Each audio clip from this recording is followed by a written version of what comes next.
कहने लगे नमाज रोजे की तरह तो वाजिब नहीं की अहले बैत की मोहब्बत। देखिए क्या क्या दूर दूर से लेकर आते हैं। यारों ने मेहनत की है फजाइल अमीरुल मोमिनीन को छुपाने के लिए। क्या भाई नमाज रोजे की तरह तो वाजिब नहीं है, तो आखिरत में पूछा भी नहीं जाएगा। 2 सेकंड से पहले मसला हल करिए देता।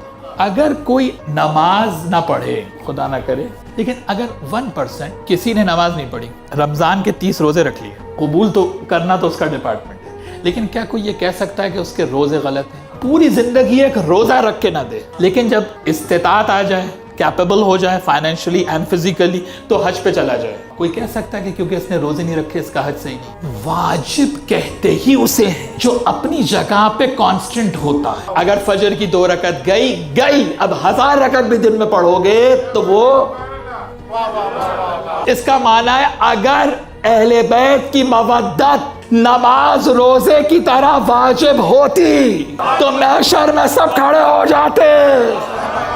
का परवरदिगार नमाज पढ़ी, रोजा रखा, हज पे गए, ज़कात दी, हुकूक इबाद अदा किए, सब कुछ किया, सारे वाजिबात किए, एक ही तो वाजिब छोड़ा है।